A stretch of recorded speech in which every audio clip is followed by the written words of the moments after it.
lot of leaders who are here with us today because I think this announcement is important to all parts of the city and a range of different industries. Let me start with thanking and recognizing CDPH Commissioner Dr. Allison Arwady, BACP Commissioner Rosa Escarino, Deputy Mayor for Neighborhood and Economic Development Samir Mayakar, Alderman Emma Mitz from the west side, Alderman Tom Tunney from the north side, Illinois Association President and CEO Sam Toya, our good friend and partner in crime, Club Pilates studio owner Abby Phelps, owner and executive chef of Virtue Restaurant Eric Williams, and Brian Fitzpatrick, co-founder and CTO of Talk, who's going to talk about a very innovative technology app that'll help facilitate, I think, a number of things in the restaurant and hospitality world. Over the past 6 months, we've had to make difficult decisions, as you all know, all of which were rooted in what we were seeing in our city's COVID-19 data. Asking residents and workers and businesses to make a lot of sacrifices in the name of public safety and public health. And people have risen to the occasion all over our city.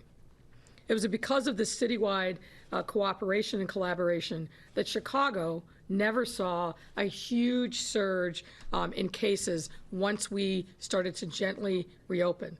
All the modeling predicted that we would see a surge. The question was only how large, and luckily, because of all the hard work and sacrifice of so many, including individual residents, that fate didn't come to us. However, COVID-19 is still here, and we must still remain diligent. But as a result of all the work that's gone into our response, we remain the most open big city in the entire country. And that's what makes today's announcement even more important. Today, we're coming together to announce that our city has made sufficient progress in the fight against COVID-19 to ease some of the restrictions on our businesses and give them more ability to grow and to earn revenue as we start to head into the winter months. Now, we still have a long way ahead on our recovery journey. I think everybody can understand that. Being able to open further today is just one small step we're taking based on what we're seeing in the data. And let me also just say, this announcement today is a result of partnership. It's a result of communications. And I've got to thank Sam and members of the hospitality industry, individual restaurateurs who have really been diligent in the sacrifices that they've had to make, but also been very consistent in their advocacy if the data was right for us to do more, and that's why we are here today. It also means that difficult decisions and sacrifices that we've all had to make are moving us slowly but surely forward, and that along the way, we must continue to adapt and learn, especially as the weather gets colder, so we can provide for and protect our residents, our workers, and our business community. As we're all aware, COVID-19 has taken a devastating toll on our businesses, who are forced to close their doors, furlough workers, or even shut down in the early stages of the pandemic. This is in no way, shape, or form a sustainable economic environment, and we all know that. All of us have been dramatically impacted by COVID-19, and our city's revenues have taken a substantial hit, as we all know. So today's announcement is not only foundational to the economic recovery of our entire city, but also for the businesses large and small that are our city's backbone and that help our communities thrive. Starting this Thursday, October 1st, Chicago will ease 5 of our Phase 4 guidelines for businesses, and let me outline those. Number 1, indoor capacity will expand from current 25% to 40% for businesses, including restaurants, health and fitness centers, personal services, and non-essential retail. Maximum capacity for any space remains at 50. Second, breweries, taverns, and bars may reopen with indoor seating at 25% capacity or 50 people, whichever is fewer. Third, bars and restaurants serving alcohol will now be able to continue serving until 1 a.m.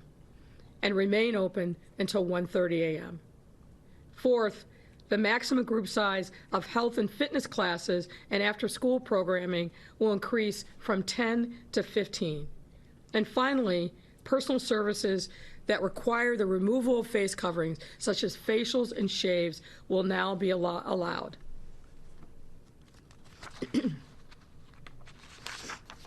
To mitigate the risks that come with increased capacity, and there are risks, make no mistake about it, we will be putting 4 new protocols in place.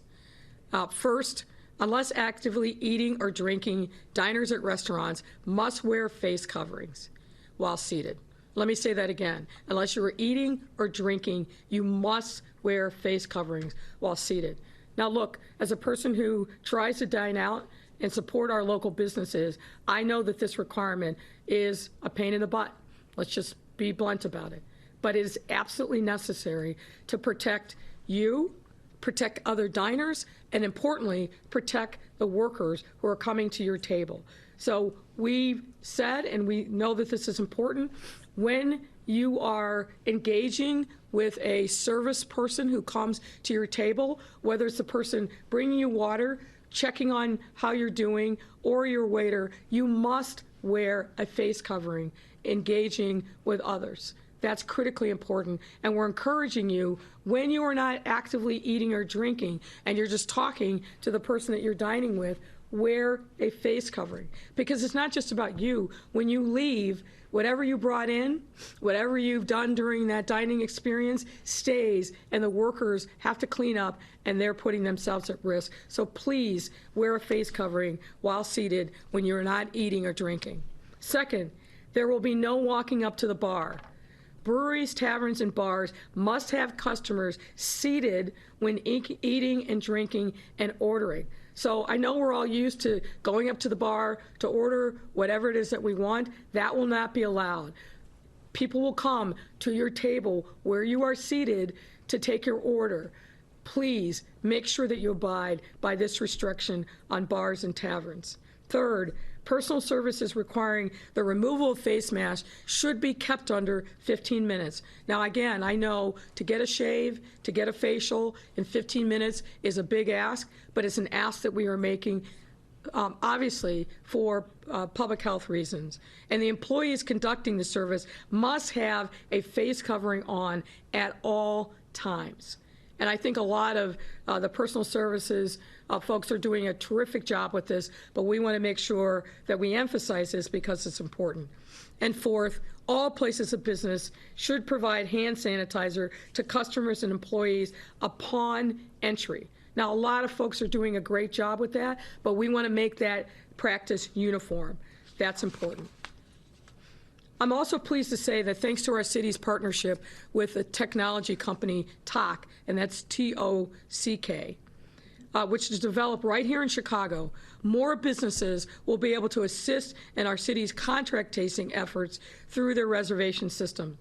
Through this partnership, TOCK will provide free setup and a 6-month subscription to TOCK Plus Lite to restaurants and bars without reservation systems in areas of our city below 60% of the area median income. What we're trying to do is make sure that when people come into your restaurant, come into your place of business, that there is a way to know who is there and to track them in the event that we need to do a case investigation or contact tracing. This is being done in other parts of the world and other parts of the country. Now we have the ability to bring it right here in Chicago, and we'll talk more about that. This gives technology solutions to businesses in low-income areas that may need these enhanced capabilities simply to survive. This partnership reflects our city's commitment to inclusion and innovation, and will also help further slow the spread of this disease by quickly connecting people with the testing and care that they need should they or someone they know come into contact with COVID-19. Today's new guidelines are the result of the hard work and hard choices our residents, our workers, and our businesses have made to keep our entire city safe. They mean that we as a city are making slow but steady progress in our recovery efforts. But what these new guidelines do not mean is that we are out of the throes of this disease. Not so. Unfortunately, we're seeing states nearby and across the country open up entirely as if COVID-19 has suddenly disappeared. It has not. We continue to see new cases every single day. We continue to see new hospitalizations every single day. And while the number of deaths that we're recording every day has gone down substantially from its peak, people are still dying from COVID-19. So we have to remain diligent in our approach to making sure that we do everything that we can to respond to this horrible, horrible virus. Earlier this summer, we lost progress. Back in August, we saw cases really shoot up. And it's taken us some time and a lot of work on the part of a lot of different folks, including our fearless public health department workers, our community partners, to work to bring the numbers back down. We also heard complaints from workers that were being put in unsafe positions because their employers weren't complying with city guidelines. It's critically important that as we take this next step forward, that all of our workers know that we are here for you, and we will step in to protect you if you do not feel safe in your workplace. And the flip side of that is employers, our expectations is that you are going to do everything you can to keep your workers and members of the public safe from this virus. Many of you got the memo months ago and have done extraordinary and creative things to keep both your workers and members of the public safe. But we need to remain diligent, and we need you to step up and dig down a little bit deeper as we relax some of the restrictions in this next step. Before I close, I really want to, again, thank everybody who's come here today. I want to thank our Department of Public Health for always being diligent, working hard, and being open to conversations with businesses around how we can get to the same place, but get there safely. That's very important. We will continue the important dialogue that we've had with residents all across the city, businesses of every type, to make sure that we remain the safest big city, the most open big city, and that we continue to make progress in our continued fight against COVID-19. And at this point, I'll invite Dr. Arwady to the podium to provide further details on where we are as a city. Doctor?